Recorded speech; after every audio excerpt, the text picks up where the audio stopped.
Exactly. All right, let's hit on the next topic here, and that's obviously the Packers have signed a player as Ian Rappaport. Shout out to Jordan Schultz. He's the first one I've seen with this information. He actually DM'd the tweet over to me, and then Ian Rappaport obviously mentioned it was a one-year deal, so I figured we'd just share this one. Ian Rappaport, the Giants free agent linebacker Isaiah Simmons is now visiting the Packers today. Sources said this was on April 14th, and then he quote tweeted that and said the Packers are now signing him to a one-year deal. Now, we talked about this, and Jordan Schultz in another tweet did an excellent job of pointing out his strength is definitely special teams. I want to say he had like an 88 special teams PFF grade. So someone who's drastically underperformed as a defensive player in the NFL. However, he's got all the physical tools, the traits. If anybody can get it out of him, it's Coach Hafley. And you're picking up basically a special teams ace. So I think your team definitely got better with this signing. I'm just not expecting him to come in and play. You know, some people were saying Nickelback, he's going to rush the passer, he's going to play stack backer. I'm kind of like, hey, let's slow your roll a little bit, Jacob. I know that's your that's your go-to song when you got a lady. Sorry, when I hear Nickelback, I can't help but just throw up a little rock on. You know what I mean? That's what you put in the 6 disc CD changer when you bring the ladies over to the pad. Is that what happens? All 6 CDs, all Nickelback, baby. Did they have 6 albums? Oh, in the back of that 2001 Hyundai Elantra, right? Wait, Jacob would have had a day with the automatic blinds, man. With the press button blinds, dude, he would have been tearing that up. Yeah. Heck yeah. Yeah, it was caviar. What do they call it? Caveat problems over there. Is that right now? Caviar problems. There you go. Caviar problems. There you go. There you go. I'm not Dirk. I'm not Dirk at all. Greg Rice, Nickelback, love that band. I bet you do, Greg. At one point, everybody just woke up and decided we hated Nickelback. All right, guys, let's go back. It was the best. They were a good band. I don't care what anybody says. Chuck Jaggers and all that like All Music Volume 4. Those were actually elite. Dude. Actually, it's 1 through 6 in Jacob's CD changer. Bates comes in. He goes, actually, Nickelback has 10 studio albums. Of course, Bates knows that, right? Bates said, walk down the aisle to that. Yep. A-Fam says, what's wrong with Nickelback? That's a great question. If Atham likes them now I feel bad. Don't put that name in my mouth right there. All right. Anyway, how do we feel about the Isaiah Simmons signing here? Obviously, 1-year deal, probably going to be a minimal contract, I would imagine, right? Yeah, I mean, this is low risk, high reward situation, I think, right? 1-year deal, not super committal.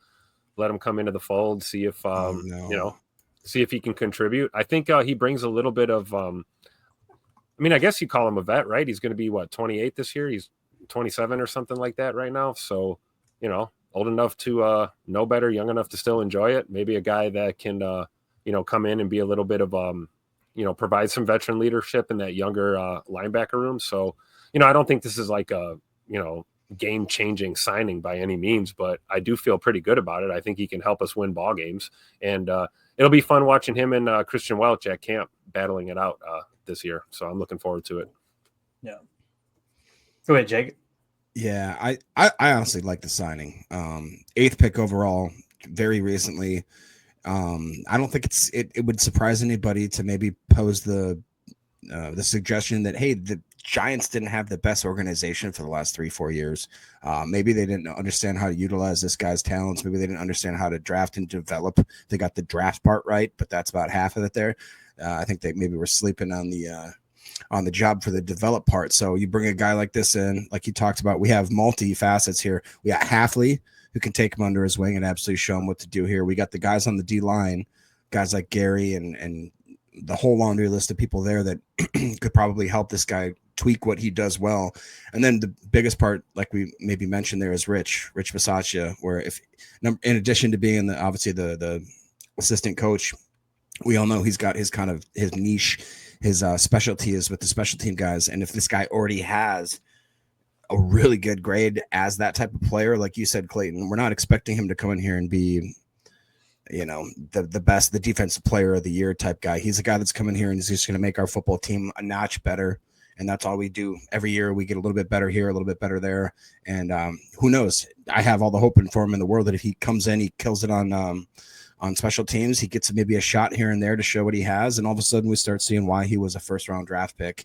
And real quick, 12 for this, crush this. He said, what concert can you go to for 45 cents? He said 50 Cent with Nickelback. Son of a... I see what he did there.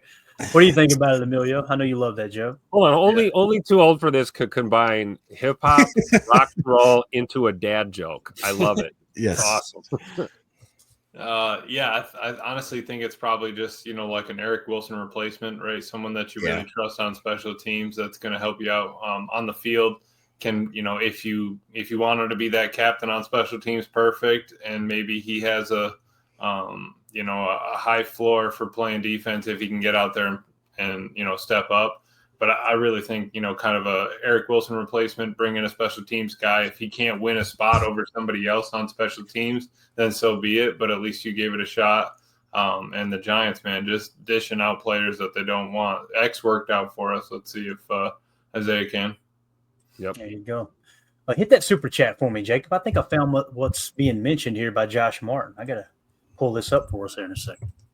Yep. He goes, Josh Martin with the super chat says, you hear Bills GM Brandon Bean crash out on local radio this morning. Imagine the reaction if Goot did that. It would be all over social media and TV. I honestly have no idea what he's referencing there. See, when he said crash out, I thought, did he get on there drunk? Did he pass out in the studio? What happened, right? Well, I've got the clip here. Evidently, Bills fans aren't too happy with the draft. Tim, can you get me a screen grab together, brother? We'll throw this up on the screen here. And again, Isaiah Simmons, before we jump into this, Isaiah Simmons, I think you're kind of building out the bottom of that roster. You're looking for a guy who could potentially add a lot of value on special teams. And who knows, he might be able to compete with Isaiah McDuffie for that third linebacker spot. I would much rather see Tyron Hopper get that opportunity and just throw Isaiah Simmons out on special teams on a one-year deal. So whenever you're ready, Tim, just pop it up there, sir.